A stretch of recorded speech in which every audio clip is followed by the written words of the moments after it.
घरच्या घरी छान असा सॉफ्ट जाळीदार जसा दुकानात भेटतो ना स्वीट होम मध्ये, तसा ढोकळा तयार करण्यासाठी आहे ना, झटपट आणि पटपट होऊन जाण्यासाठी अगदी 20 ते 25 मिनिटात हा तयार होतो।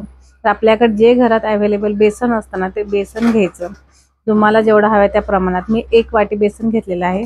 त्यात अगदी थोडंसं चिमूटभर म्हणजे अर्धा चमचा सायट्रिक ॲसिड घातलेलं आहे। ते आपल्याला किराणाच्या दुकानामध्ये सायट्रिक ॲसिड जर आपण मागितलं ना, तर तुम्हाला सहज अवेलेबल मिळून जातं। आणि चवीपुरतं मीठ टाकायचं आणि त्याच्यात पाणी टाकून छान असं एकाच रोटेशननी मस्त असं हलवून घ्यायचं आणि बेटर असं तयार करून घ्यायचं, सॉफ्ट असं बेटर। नंतर त्या ढोकळा असा सॉफ्ट होण्यासाठी आणि त्या बघू शकता तेल टाकलं ना, तर त्या आपलं जे बेसन आहे ना, त्याला खूप छान अशी शाईन आलेली आहे। मग आपला ढोकळाही खूप छान असा सॉफ्ट होतो तेलामुळं।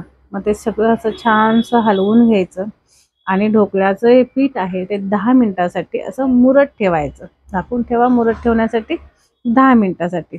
नंतर एका मोठ्या टोपामध्ये पाणी गरम करायचं, कडक चांगलं उकळलेलं पाणी गरम करून घ्यायचं आणि ज्या डब्याला आपण म्हणजे मी कुकरचा डबा घेतलेला आहे, जे तुमच्याकडे आहे त्या डब्यामध्ये तुम्ही करू शकता। त्याला तेल लावायचं आणि नंतर तुम्ही त्याच्यामध्ये सोडा जर तुमच्याकडे असेल बेकिंग सोडा किंवा खायचा सोडा तर तुम्ही त्याच्यात टाकू शकता। माझ्याकडे मी इनो आहे, इनो टाकणार आहे।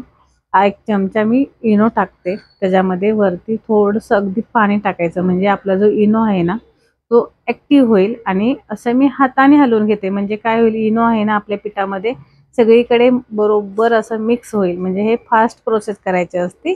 इनो ॲक्टिव्ह झाल्यानंतर काही मिनिटातच लगेच आपल्याला ते शिजवायला ठेवावं लागतं। म्हणून मी हाताने छान असं एकत्र असं मिक्स केलेलं आहे। त्या डब्याला तेल लावलेलं आहे, त्याच्यामध्ये हे पीठ टाकून घ्यायचं, सगळीकडे असं टप करायचं आणि 20 मिनिटं हे शिजवून घ्यायचं। 20 मिनिटाच्या आत आपण ह्याचं झाकण खोलायचं नाही म्हणजे वाफ बाहेर काढायची नाही।